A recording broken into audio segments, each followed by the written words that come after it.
What's going on, YouTube? This is SG1 Sports, and it's time for our 2022 projected records for the Big Ten. And we're talking about the projected standings for the upcoming college football season. The Big Ten I've been doing this for several years now. And it seems like I do the worst at the Big Ten as far as my personal predictions. Our projections last year also were not very good for the Big Ten. I think part of that was because of the COVID year in 2020. We thought we knew these teams, but really we didn't. You could just kind of throw that year out, especially for the Big Ten, because their season was so short. And I'm going to show you the projections from last year, and then we'll give you the projected records for 2022, which I think are going to be better. I hope they're going to be better because these projections last year were absolutely terrible. And again, these are not official predictions from me. This is simply a projection based off of the strength of schedule for each team and how good we expect each team to be. And we don't get too specific into that, just kind of using the averages. And we've done several of the Big Ten teams. They had their own videos here on the channel. You can go back and watch those. But for those teams that did not get a projected record, we're going to show them to you right here. And again, if you missed it, go back, watch the SEC projected records. They were pretty accurate last year. Every team except for one was within 2 games. Florida was off by 3. Of course, no one really expected the collapse that they had last year. So let's see what it looks like for the Big Ten. First, we go back to last year in 2021. The projections had Ohio State at 11-1, winning this division. They wound up going 10-2, but that wasn't bad. What was bad was Indiana, Michigan, and Michigan State. That's where the projections were way off. Indiana projected to go 8-4. They were just 2-10. Penn State was close. Maryland was right on the money. Rutgers was close, but then there was Michigan projected to go 7-5. They go 11-1, and this is a perfect example of reading too much into 2020. Michigan was not good that year, but that just didn't tell the whole story. And Michigan State, they used some transfers and really put it together. Had a great year going 10-2. They were projected to go just 5-7. So projections last year for 4 of the 7 teams, pretty good. 3 of them not even close. Let's look ahead now to 2022. We start with Indiana at the bottom, projected to go 5-7. And just like with the SEC video, don't really look at the conference record all that much. When we did the projections, it was all based off of the overall record. I just kind of guesstimated at the conference records to make them fit, and we had to have the same number of wins and losses for the conference record. So this is a projection of what potentially the conference standings could look like, but mostly we're just looking at that overall record. In Indiana, still a down year for them, just 5-7. Same thing for Rutgers. They are also projected to go 5-7 and maybe about 3-6 in the conference. Although 3-6 for Rutgers and Indiana, those are 2 pretty good records. And remember, with these projections, it's not going to be as extreme. We're kind of playing the law of averages here, so you're not going to have a bunch of undefeated teams or winless teams. You're going to have teams more towards the middle, and I think this is a very good example of that.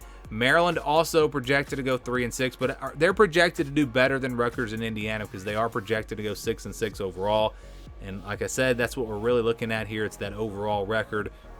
There's Michigan State at 8-4, projected to go 5-4 in the Big Ten. They have a pretty tricky conference schedule, if I'm not mistaken. But an 8-4 record, down a little bit from where they were last year. Hey, they beat the projection last year by a lot. We'll see if they can do it again this year. I'll go ahead and tell you right now, I'm going to pick Michigan State to do better than 8-4, I believe. I haven't made my official predictions yet, but I'm pretty sure I'll have this team at least going 9-3, maybe better than that. I'm pretty high on the Spartans. Moving on to Penn State, they come in also at 8-4 overall, and yes, we do have them at 6-3 in the conference. And again, you cannot look too much into the conference records because if you watch the SEC video had Auburn losing a non-conference game, and now we see Penn State potentially losing a non-conference game. But one of those 2 teams is going to win that game. So that's why, again, we're really looking at that overall record. Conference record is just kind of what worked to make it fit. But 8-4 for Penn State, 8-4 for Michigan State, 10-2 for Michigan.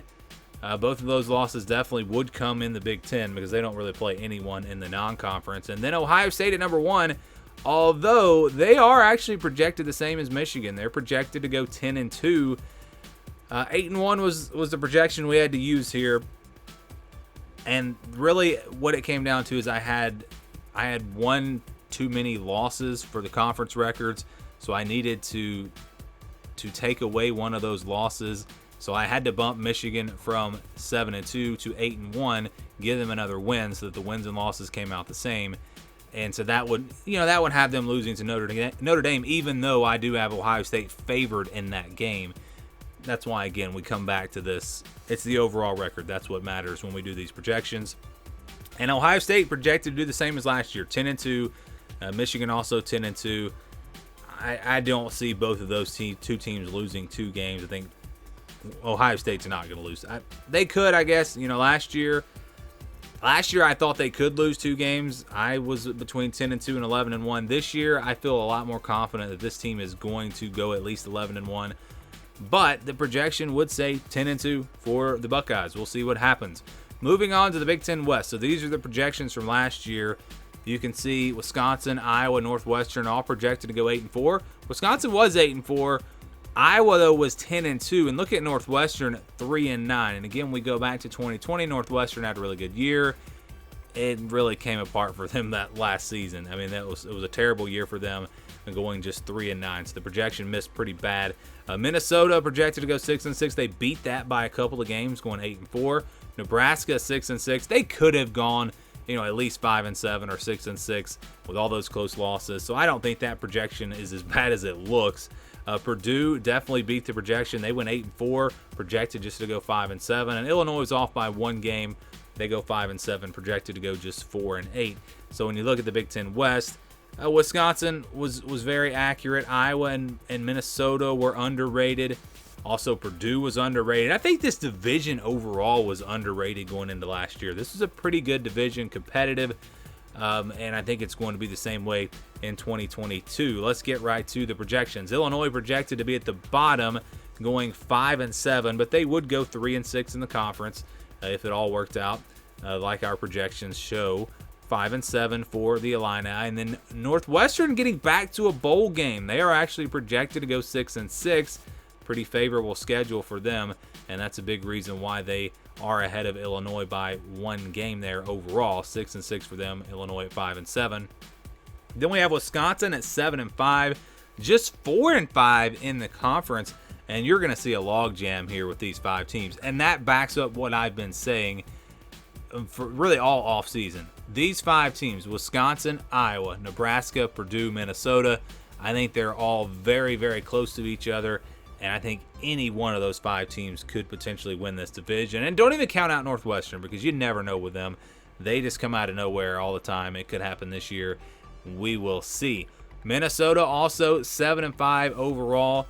Again, 4-5 is the conference record, but we're really looking at that 7-5. Same thing for Iowa.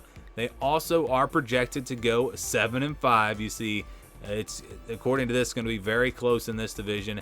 Then there is Nebraska, also at 7-5. Now the projection would kind of work out better for them to lose a non-conference game, which means they would lose to Oklahoma, and they would have a better conference record at 5-4.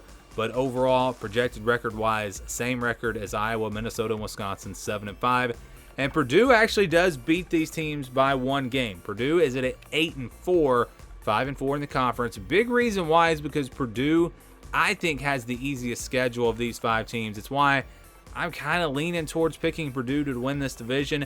I don't know that they're for sure the best team out of these 5 teams, but their schedule definitely sets up better than these other 4 teams. I mean, they have a really nice schedule.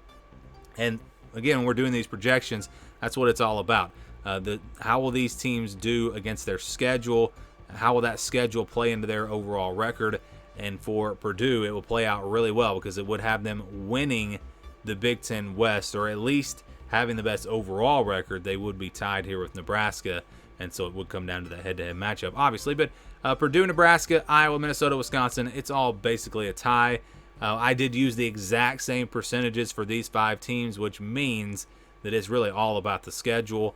And Purdue and Nebraska, really Purdue having the easier schedule. Nebraska, Iowa, Minnesota, Wisconsin, all about the same. So those are the projections for the Big Ten. What do you guys think about them? Our predictions will be coming here very soon, and I'll tell you exactly what I think is going to happen.